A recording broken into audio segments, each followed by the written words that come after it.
സഹൃദയരെ, കലാസ്നേഹികളെ, സംഭവങ്ങളും സാരോപദേശങ്ങളും കൊണ്ട് മഹത്തരമായ വിശുദ്ധ ബൈബിളിന്റെ ഏടുകളിൽ നിന്നും അടർത്തിയെടുത്ത ഒരു ചെറു സംഭവത്തിന്റെ പശ്ചാത്തലത്തിൽ ഞാൻ ഒരു കഥ പറയാം. കണ്ണീരും കാരുണ്യവും കണ്ടുമുട്ടിയ കഥ, സ്വർഗം കട്ടെടുത്ത നല്ല കള്ളന്റെ കഥ. എന്റെ കഥയുടെ പേരാണ് പുനർജന്മം. വെട്ടും കുത്തും ചതികളാവാദികൾ തിങ്ങി നിറഞ്ഞോരി ലോകക്കളരിയിൽ മാനവ ശ്വാസങ്ങൾ ചാലിച്ചെഴുതിയ ഗീതം. അതാ ആ കാണുന്നതാണ് പാലസ്തീനായ ഒരു കൊച്ചു ഗ്രാമമായ നസ്രത്ത്. മൊട്ടക്കുന്നുകളും പച്ചപ്പുൽ പടർപ്പുകളും നിറഞ്ഞ ആ ദേശം വിദേശികൾക്കൊരു ഹരമാണ്. പക്ഷേ ആ ദേശത്തിന് മറ്റൊരു മുഖം കൂടിയുണ്ട്, പഞ്ഞത്തിന്റെ മുഖം. ഗ്രാമീണരെല്ലാം പട്ടിണിക്കോലങ്ങൾ, കണ്ടാൽ ഭയന്നു പോം ഭീകര രൂപങ്ങൾ തിങ്ങിപ്പൊറുക്കുന്ന ചേരിയാണ് ആ ദേശം. ആർത്തരുമാലം വഹീനരുമാണവർ, ചേരിതൻ സ്വന്തമാം ചേരി മക്കൾ. അതാ ആ കണ്ണീരും രോദനവും നിറഞ്ഞ ഗ്രാമത്തിലൂടെ ഒരു മനുഷ്യൻ വിവശനായി നടന്നു നീങ്ങുകയാണ്. വിറച്ചു നീങ്ങുന്ന ആ ശരീരം നിലപ്പതിക്കാതെയായി, ആ കൂലിക്ക് മുന്നിൽ നിശ്ചലനായി. ആരാണ് അയാൾ? എന്താണ് അയാളുടെ പേര്? ആദാൻ. അതെ, ആ കുടുംബത്തിന്റെ നാഥനും നായകനുമാണ് അയാൾ. പക്ഷേ വർഷങ്ങൾക്കും അപ്പുറം ആദാന്റെ സ്ഥിതി തികച്ചും വിഭിന്നമായിരുന്നു. അതെ, ആദാൻ നസ്രത്ത് ഗ്രാമത്തിൽ ധനാഢ്യനായി വാണിരുന്ന കാലം. പാലസ്തീനായിലെ തോൽക്കച്ചവടക്കാരിൽ പ്രധാനി, മഹാമനസ്കനായ കാരുണ്യമൂർത്തി, യഹോവയ്ക്ക് പ്രിയങ്കരൻ. പക്ഷെ വിധി ആ സാത്വികനോട് ക്രൂരത കാട്ടി. കൂട്ടുവ്യാപാരിയായ ലേവി ചമച്ചെടുത്ത കള്ളക്കണക്കിന്റെയും കൊള്ളിവെപ്പിന്റെയും ഫലമായി ജൂതൻ ന്യായാസനം അദ്ദേഹത്തെ ഹാജരാക്കുവാൻ ഉത്തരവിട്ടു. പതിവില്ലാത്ത ബഹളം കേട്ട് ജനങ്ങൾ പുറത്തേക്ക് നോക്കി. എന്താണെന്നറിയോ? ക്രുദ്ധരാം സേവകർ വലിച്ചിഴച്ചിടുന്നു തെരുവിലൂടാകാനെ പേപ്പട്ടി പോൽ. ചുടുചോര ചീറ്റുന്നു, ദേഹം നുറുങ്ങുന്നു, ചാട്ടവാറടിയേറ്റു പുളയുന്നാദാൻ. നീതിയറ്റ നീതിപീഠത്തിന്റെ വിധി കേട്ട് ആദാൻ പൊട്ടിക്കരഞ്ഞുപോയി. ലേവിയുടെ മണച്ചാൽ കണ്ടു മത്ത് പിടിച്ചിരിക്കുകയാണ് അവർ. നീതിയല്ലാത്തൊരു നീചനെ നാം കാരാഗ്രഹത്തിൽ അടയ്ക്കും നിത്യം, അല്ലെങ്കിൽ 1000 നാണയങ്ങൾ വേഗം പകരമായി നൽകിയിടണം. അടുത്ത നീതിപീഠമേ, അരുത്! ആദാൻ പൊട്ടിക്കരഞ്ഞുകൊണ്ട് പറഞ്ഞു, ആ ശിക്ഷ ഞാൻ ഏറ്റുകൊള്ളാം. 1000 നാണയങ്ങൾ തന്ന് ഞാൻ ശിക്ഷ ഏറ്റുകൊള്ളാം. എന്നെ വെറുതെ വിടണം, അടിയനെ വെറുതെ വിടണം. അടിയൻ ഇതാ സത്യം ചെയ്യുന്നു. അങ്ങനെ ലേവി ഒരുക്കിയ കെണിയിൽ നിന്നും രക്ഷപ്പെടാനായി ആദാൻ തനിക്കുള്ളതെല്ലാം വിറ്റുപെറുക്കി. ഒടുവിൽ അദ്ദേഹത്തിന്റെ സമ്പാദ്യം എണ്ണി നോക്കി. അപ്പോഴും അദ്ദേഹം പൊട്ടിക്കരഞ്ഞുപോയി.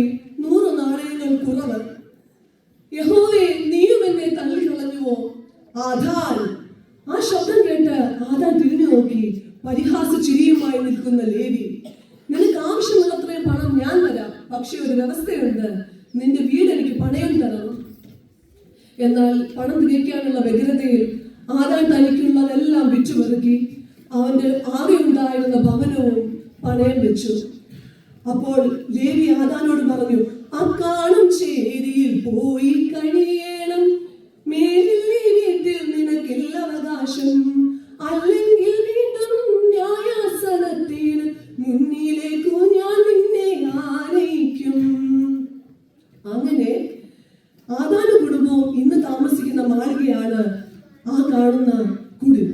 ആ കുടിലിൽ നിന്നും ബിഷപ്പിന്റെ ആർത്തനാദങ്ങൾ ഉയരുന്നു. വിശക്കുന്നു ദാദാ, വിശന്നു പൊരിയുന്നു, കുടലുന്നു നീതി തളർന്നു ഞങ്ങൾ. തവിടെങ്കിലും തരൂ ഒരു തുള്ളി വെള്ളം, ഞങ്ങൾ തൻ ദാഹം അകറ്റിടാനായി. വിശന്ന് കരയുന്ന തന്റെ പൊന്നോമകളുടെ മക്കളെ മാറോട് ചേർത്ത് പിടിച്ച് ആദാൻ ചുംബിച്ചു. ഇത് കണ്ട് ഭാര്യയായ റാഹേലിന്റെ കണ്ണുകൾ നിറഞ്ഞൊഴുകി. അന്ന് രാത്രി ആദാൻ റാഹേലിനോട് പറഞ്ഞു, ലേവി എന്നെ വിളിച്ചിരുന്നു. ആദാൻ, നമ്മുടെ മക്കളിൽ ഒരാളെ അടിമയായി നൽകിയാൽ പകരം ധാന്യം നൽകിക്കൊള്ളാമെന്നാണ് അവൻ പറയുന്നത്. റാഹേൽ പറഞ്ഞു, മക്കളെ നൽകാതെ ധാന്യം കിട്ടിയാൽ അത് നല്ലതല്ലേ, അടിമയായി ഞാൻ പൊക്കൊള്ളാം. ആദാൻ പറഞ്ഞു, എന്താ റാഹേൽ നീ പറയുന്നത്? നീ അടിമയായി പൊക്കൊള്ളാമെന്നോ? ആ ധാന്യം നമുക്ക് വേണ്ട. ഇത് കേട്ട തന്റെ മൂത്ത പുത്രൻ പറഞ്ഞു, അടിമയായി മറക്കുവാൻ ശങ്കിക്കേണ്ടൻ താത, മനസ്സാലിറങ്ങാം ഞാൻ മറക്കുകെന്നെ. അച്ഛനും അമ്മയും എൻ പ്രിയ സോദരും തൃപ്തിയായി മേവിടു ശിഷ്ടകാലം. മകന്റെ വർത്തമാനം കേട്ട് ആദാന്റെ സമനില തെറ്റി. പിന്നെ എല്ലാം ദ്രുതഗതിയിലായിരുന്നു. ആദാൻ ലേവിയുടെ ധാന്യപുരിയിലേക്ക് ചാടിക്കയറി. കാവൽക്കാർ ഉറങ്ങുന്ന സമയത്ത് ഒരു ചാക്ക് ധാന്യവുമായി വീട്ടിലെത്തി. പിറ്റേന്ന് രാവിലെ ആദാന്റെ നേരെ ലേവിയും കൂട്ടരും ചാടി വീണു. എടാ, നീയല്ലേ ആ ലേവിയുടെ ധാന്യക്കട്ട കള്ളൻ.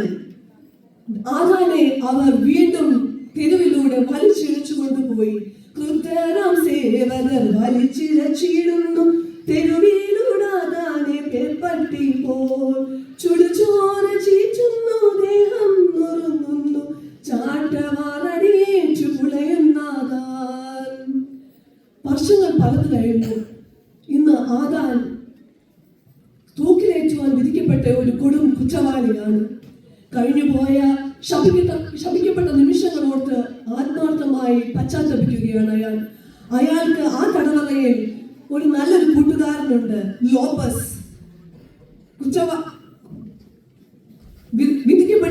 തൂക്കിക്കൊല്ലുവാൻ വിധിക്കപ്പെട്ടിരിക്കുന്ന മറ്റൊരു കൊടും കുറ്റവാളി.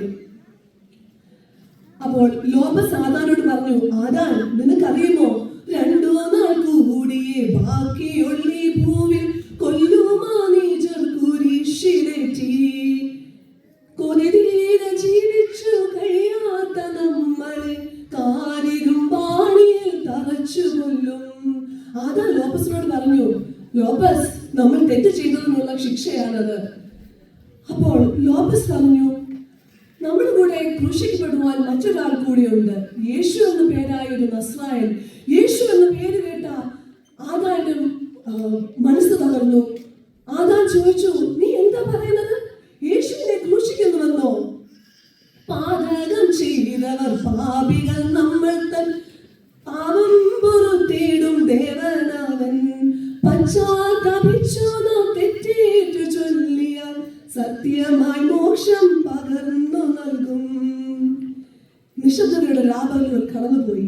അങ്ങനെ ക്രൂരതയുടെ വിലാപവുമായി ദുഃഖവെള്ളിയാഴ്ച അണഞ്ഞു. എവിടെയും മരണത്തിന്റെ മണം മാത്രം.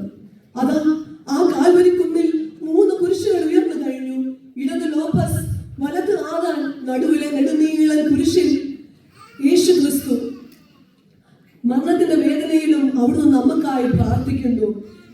കാൽവരിക്കുന്നിൻ മുകളിൽ കത്തും കൊടും ചൂടിൽ ശോകവിലാപമുയർന്നു.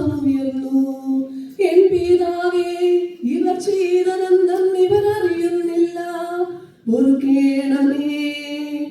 പരിപാവനമായ ആ നിമിഷത്തിൽ ഇടത്തെ കുരിശിൽ നിന്നും ലോപ്പസിന്റെ സൈഡിൽ നിന്നും ഒരു പരിഹാസ ചിരിയുയർന്നു. യേശുവേ, നീ ലോകരക്ഷകനാണെങ്കിൽ നിന്നെ തന്നെ രക്ഷിച്ചുകൂടെ, എന്നിട്ട് ഞങ്ങളെയും രക്ഷിക്ക്. ലോപ്പസ്, അത് ആദാനായിരുന്നു. ആദാൻ പറഞ്ഞു, ഈശോയോട് പറഞ്ഞു,